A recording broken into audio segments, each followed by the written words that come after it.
Hey everybody, welcome back for another memory keeping video. This is for December 15th through the 21st, and I'm using more leftovers from Apple Blossom Prints, which is now unfortunately closed. But I used this tinsel art from Kittenish Jess because I went to see Josh Johnson, who's a comedian who is still on his flowers tour. There's a floral theme to the comedy tour. So I thought, especially the ladies in these like very floral poofy gowns kind of matched the vibe, not of what he wears. He is a comedian known for wearing the same gray hoodie and jeans for every single show lately, but he has a troupe of women who dance who are the quote-unquote flower girls for this tour. And so when you're arriving at the tour, they're handing out roses and in their like a very floral like fairy garden like outfits, and then before he comes on they break it down with 90s hip hop and do a little dance performance. So that's why we're using this. I was also saving this in case I went to the Nutcracker Ballet this year, but my local Nutcracker Ballet, the tickets were more than I really wanted to spend, and we already had this comedy show going on. So yeah, I just used it for this instead. I love the charcuterie board in this art. So yes, Josh Johnson came to Sacramento. Originally, I think he was just going to have like one show, but then demand was so high that he added a show to Friday and then added 2 shows on Saturday, and we finally got tickets like back in August and paid the normal price for the tickets. There was one person on StubHub selling a ticket in the center balcony of this venue for like $1,300. And I was like, my theory, because tickets were originally like 40 something, by the way. My theory is that they really wanted to go to the show, but they were like, sorry, there was a squirrel outside. But they were like, if someone wants to pay my rent, then I will give up my ticket. That's my theory about why it was priced that high. But yeah, there's been a big issue with scalpers on this tour. And Josh Johnson has been like adding shows and like speaking out about it and reminding people to like only buy tickets directly from his website and stuff to counteract all of that. But he is one of the like recurring hosts of The Daily Show right now. And he also uploads a comedy set, like new material every Tuesday on YouTube. So you can check him out that way if you're interested. So he's a hot ticket in town right now. So yeah, I'm really glad that we got to see him. I have been trying to branch out in my stand-up comedy. I definitely got introduced to stand-up comedy when I was in graduate school by one of my roommates who was really into John Mulaney, and I love his sets, but in more recent years I've been trying to like branch out and hear different voices. And how I found out about Josh Johnson was I got hooked on Taylor Tomlinson, and when she started hosting After Midnight on CBS, which I believe is now canceled, but I stopped watching it anyway. He was on there like about 2 years ago, this time 2 years ago, and I just thought he was so funny and droll in how he like was answering questions and like improving stuff that I checked out his YouTube channel, and I just think he's a really great storyteller. I think that's one of his greatest strengths in comedy is like telling a story and really telling like 2 stories at the same time about something from his personal observations, but then somehow it ties into something political. And he speaks out a lot about the state of the country right now, and I think that's great. And yeah, so I really love his delivery, and I think he's just very clever in how he ties certain things together.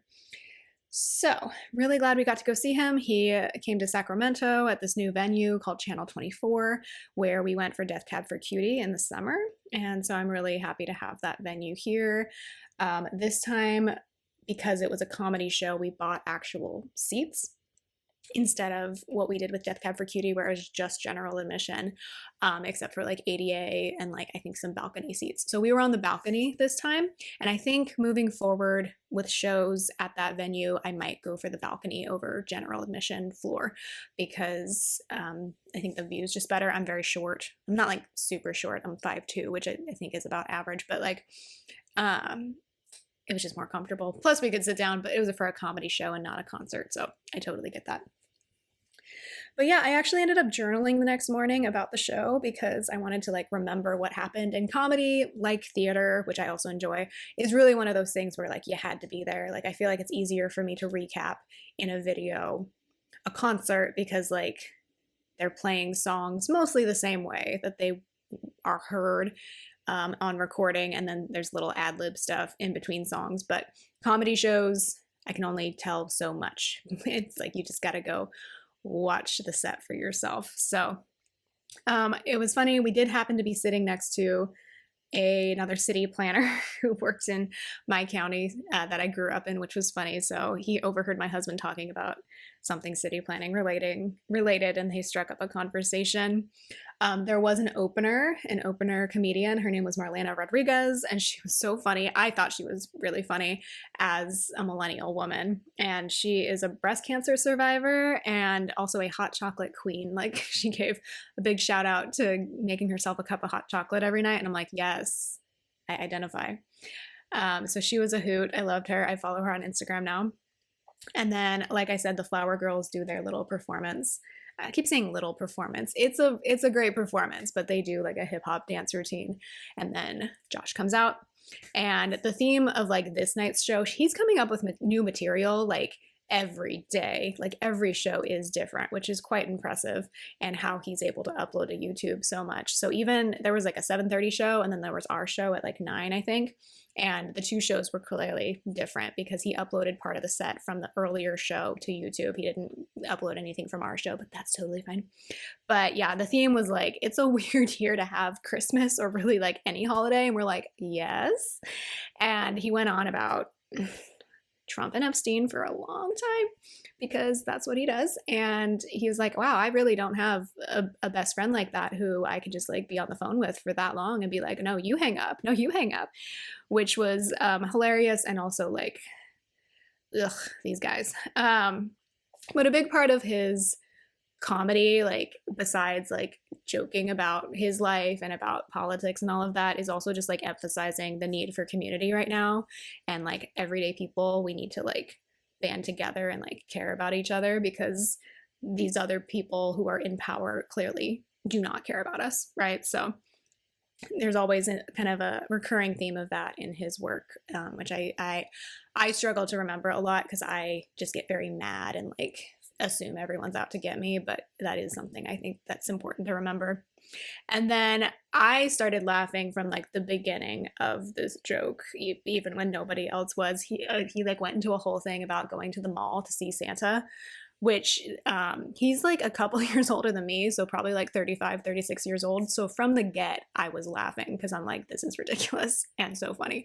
But somehow that tied into Spirit Airlines as well, because he was talking about malls and like where they're putting Santa from his observation a lot lately, which is like in some dark, weird corner. And that's kind of like how Spirit Airlines is at the airport. So yeah, just kind of tying all of that together. And it was just really funny commenting on both the experience of going to see Santa as a grown AF man and then also like dealing with Spirit Airlines. So yeah, we got roses, and at the end of the show, he's like, can we take a photo? So he had us hold up our roses and turn on our flashlights on our phones, and like we were the backdrop for the photo of him with the Flower Girls on stage, and it was really cute.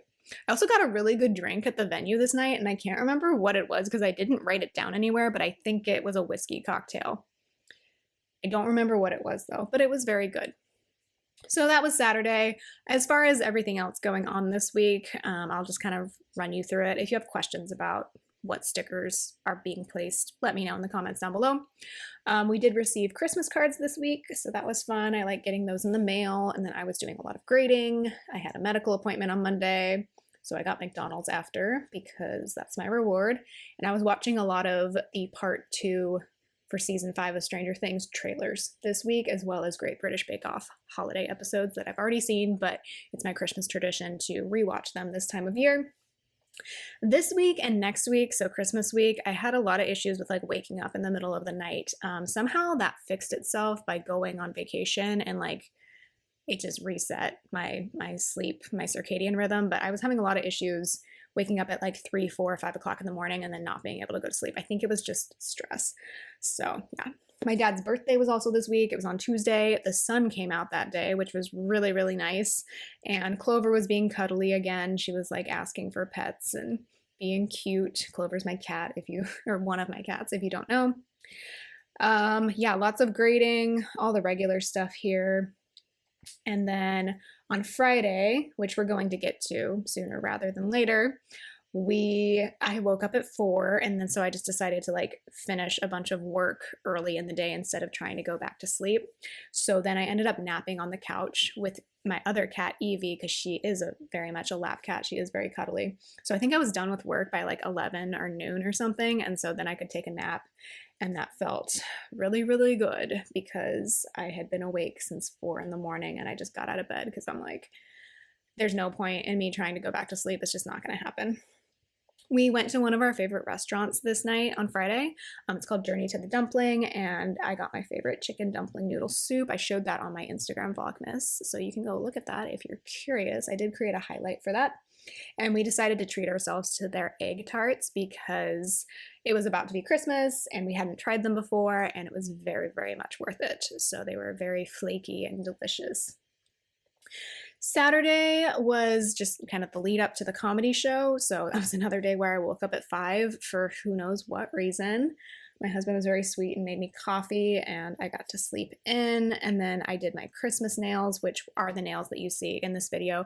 These didn't last super long because they're held on by the glue and not the adhesive tabs. And for some reason with my skin, like the glue just doesn't hold for very long, but I'm glad I was able to have my red Christmas nails for at least a little bit. I think I was able to hold on to them for like a week or two. I think I took them off. I don't remember actually. I think they held on until the day we left for Puerto Rico, which would have been the 30th. I think I took them off at that point because some of them had fallen off and some of them hadn't. And I'm like, I'm not going to travel with these like this. It's just kind of a liability. So did that. I was listening to Sticky Bun Boys podcast because they were again reviewing their season of Great British Bake Off. Then I got ready. It was rainy this night though, and at this venue, the only way to line up is to line up around the building outside. So I'm glad I didn't bother to do my hair because it just would have been a mess anyway. But I did do my makeup, so that was good. I marked being at the venue and getting a cocktail and getting my rose from the Flower Girls with a Carly Plans rose and a little cocktail sticker from Plana Hannah. I also marked Marlena Rodriguez because I wanted to remember her name, although I can't forget now because I follow her on Instagram and she posts about inane little things about her life, but also like serious things. Like I think right now, as of this voiceover, she's like in one of her last like breast cancer appointments, which is amazing. So yeah. Let's see what else. I marked the Flower Girls with this hip hop, like 90s hip hop sticker from Sweet Ava's paper because it didn't quite match the spread. Like it very much like sticks out because it's very like neon and bright, but that was kind of part of their routine. So I thought, when else am I going to get to use this sticker? So I pulled that in. And then this kit came with movie marquees. So I used that for Josh Johnson as like the main event. And then I used a karaoke Molly from Itty Bitty Sticker Co. to mark him performing. So that was fantastic.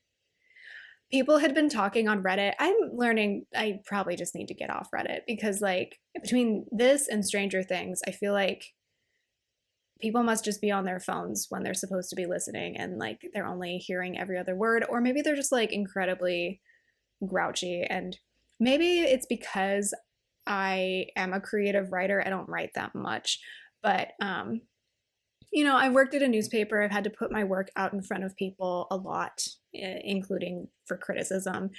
And I do wonder if people who are so critical of everything online have ever actually created anything. Ronnie Chang has a big like rant about this in one of his Netflix specials about like, I'd like to see you do this, you know, like, and of course, like people who create stuff have to be open to criticism. That's how you get better. So you can't just like write everyone off as a hater. But I do feel like sometimes on the internet, like people are just haters. And I don't know that they've ever created anything. And certainly not to the degree that it's famous, right? That's just how I'm feeling lately. Cause like somebody, I think Josh Johnson went to Oakland before California, which would make sense geographically. And someone from one of the Oakland shows was just like really disappointed, and like I couldn't even understand how they misinterpreted what was done at the show. Like it just seems like they didn't quite get his comedy and maybe had only watched him on The Daily Show, which he's different on The Daily Show than he is in his stand-up, because those are two very different performances. So I got a little worried about him having like an off night, but like the show was just like there were no misses. Like everything just flowed so well. And it was so funny. Like when he came out on the stage for the first time, I'm like, oh my God, he's real. Because I'd only ever seen him on YouTube, right? Or television. So yeah, it was a great show. Obviously everyone's going to have a different experience, but it was exactly what I expected based on having watched a lot of his YouTube. So I would say, you know, everyone has an off night, especially if you're like him and you're like you're writing new material like almost every night. There's going to be some misses every now and then. That's just like the nature of live entertainment. Like it's not going to be, if you want it to be like perfect every time, then you watch a recording of a stand-up special. You know what I mean? But for me, that's the beauty of live performance. That's why I like stand-up comedy. That's why I like theater. That's why I like live music, although that's like a little bit different because they're usually going to hit the same chords for the most part anytime they play a song. But I love that there's differences and nuances with any time something is performed, because that's the beauty of it for me. So yeah, I was real happy with the performance. It was exactly what I was expecting based on having watched a lot of his YouTube videos over the last couple of years. I wish I had known about him sooner, but that is also kind of the point of some of those shows like After Midnight, was to kind of showcase a lot of different comedians and introduce them to people who might not have otherwise known about them. So yeah, I really do like stand-up comedy. I'm trying to figure out ways to like incorporate it into some of my classes, but a lot of the stand-up comedy that I watch is inherently political. So it's not that I avoid politics in my classes. It's just I don't like to show too much of like exactly what I believe, if that makes sense. I'm pretty candid with people, and like the way I talk about certain things, like it's kind of clear like where I stand on certain things, but you know, it's complicated right now. I don't know how else to explain that. Like I'm not avoiding it, just to be clear, but I don't know that it's my role to like tell somebody what to think. It's more, I teach English, and so I'm trying to teach them how to evaluate the rhetoric on their own and kind of make up their own mind, and not just go back to like what their parents are telling them or like what the government is telling them. Do you know what I mean? I'm just kind of like spitballing now. So sorry, I'm kind of going off on a tangent, but I still have a couple of minutes of video to fill. So let's just get into what's going on Sunday. So Sunday was the winter solstice, so I marked that with a little snowflake from Planet Hannah. I happy journaled for once. Most of the time when I journal, I'm upset. So I would like to mark when I'm journaling because I'm happy. And then we got a used record for my parents for Christmas by the band Chicago. So the benefit of buying a used record is that you can listen to it before you gift it to somebody. So we did that just to make sure that it actually worked and wasn't like totally busted, but it was in good condition. So that's nice.